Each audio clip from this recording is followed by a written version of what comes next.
Hey guys, in this video, we will take a look at direct and indirect speech sentences, mainly focusing on the rules that need to be followed while transforming a sentence from direct to indirect speech, covering normal tense change, question change, and exclamation mark change. So getting right to it, a direct speech sentence would be the articulation of the words of the original speaker as they are. In this kind of sentence, I would be quoting the speaker verbatim. This is more to emphasize on what the speaker had spoken, used to give weightage to what is being said. The most common identification of a direct speech sentence would be the quotation marks within which it is placed. Coming to indirect speech, also known as reporting speech, emphasizes on what the reporting speaker understood of the sentence said by the original speaker. The most important part in the English section would be to navigate through the rules which the examiners are most likely to test you on. Some basic rules first. So when you convert a sentence from direct speech to reported speech, we use that as a conjunction before the statement. And secondly, pronouns within the original speaker's sentence would change from first person to third person. As an example, I would become he or she. In the next few slides, we will be looking at the rules for changing direct speech sentence into a reported speech sentence, and to make it more understandable, I decided to have the sentences divided into different groups on the change that occurs within them. So the first group is simple present and present continuous. A simple present sentence would become simple past in the sense, for example, in direct speech, the teacher said, Rajesh is a good boy. And the same sentence in indirect speech would be, the teacher said that Rajesh was a good boy. Moving to the second rule, a present continuous sentence would become past continuous. As an example, the teacher said, Raju is eating food. In indirect sentence it would be, the teacher said that Raju was eating food. The similarity between the first and the second rule is that both get converted into the same word, is becoming was. Moving on, this is the second group of sentences where all the three sentences within the group become past perfect. So the first one, simple past becoming past perfect. In direct sentence it would be, John said Ramesh left for Mumbai. In indirect sentence it would be, John said that Ramesh had left for Mumbai. The second one, present perfect would become past perfect. As an example, the teacher said Ram has aced the examination. And in indirect speech it would be, the teacher said that Ram had aced the examination. The next one is very simple. Past perfect would remain past perfect. So in direct speech sentence, John said Ramesh had left for Mumbai last week. In indirect it would be, John said that Ramesh had left for Mumbai, remaining same. So in simple past, present perfect and past perfect, had is the word that replaces the tense in the sentences. In the third group, the two forms of sentences change to past perfect continuous. The first one, present perfect continuous. In direct speech it would be, the doctor said, I have been waiting here for a long time. In indirect speech it would be, the doctor said that he had been waiting for a long time.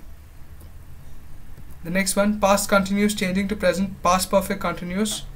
So in direct speech it would be, she said I was living in Santa Barbara for a very long time. And in indirect speech it would be, she said that she had been living in Santa Barbara for a very long time. So the next group of sentences turn to present conditional. So the first one, I will be attending the WHO conference, he said, in future tense. In indirect it would be, he said that he would be attending the WHO conference. Even in future continuous, the tense changes to present conditional. As an example, will be using would become would be using. There are a few notes that we need to keep in mind while changing these sentences. The first one, if the reporting verb is in the present, the tense in the reporting sentence doesn't need any changing. As an example, in direct speech, the teacher says Rajesh is a good boy, and in indirect speech it would be, the teacher says that Rajesh is a good boy. I think there's a mistake here. The teacher says, so let's make a correction now. The teacher says that Rajesh is a good boy. So the next one, if the reported speech is a universal fact, the tense remains the same. So as an example here, the teacher said water boils at 100 degrees Celsius. So if using the past rules, we would have said the teacher said that water boiled at 100 degrees Celsius, but it is wrong. The correct tense would be the teacher says that water boils at 100 degrees Celsius. As a note here, shall would become should in future tense. As an example, God said, "You shall keep my commandments," and in indirect speech it would be, God said that I should keep his commandments. His or her. Sorry for the gender. Then the next one. Rules for changing direct speech into reported speech. We will deal with timing now. So the next one. While dealing with questions. So I think this is the most confusing area of direct and indirect speech, which is timing of the act would be reported in the indirect speech sentence. So the rule is that words that resemble closest in time are changed to farthest available words. So as an example, yesterday would become the day before in reported speech. As an example, he said, "I enjoyed the dance yesterday." But in indirect speech it would be, he said he had enjoyed the dance the day before. So in this slide I have listed the probable words in the sentence change that are more likely to go wrong when you change the sentence than the rest of the words. So here would become there. As an example, she said I am here, and in indirect speech it would be, she said that she was there. Then the next one is now and then. As an example, she said, open quotation marks, where are you now? And in indirect speech it would be, she asked me where I was then. Then the next one, today would become that day. An example, he said, what are you doing today? In indirect it would be, he asked me what I was doing that day. Then the next one, yesterday becoming the day before, as I've given the example. And the last one is last night would become the night before. So the next one, we deal with questions. How do we report questions?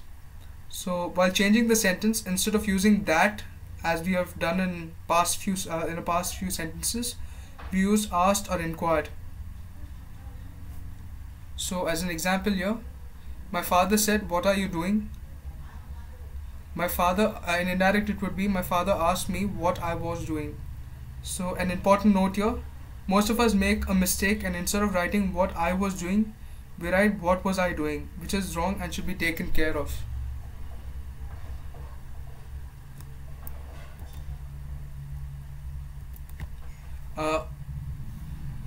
The next important thing is, and when the question is not introduced by an interrogatory word, the sentence is used. The sentence uses whether or if.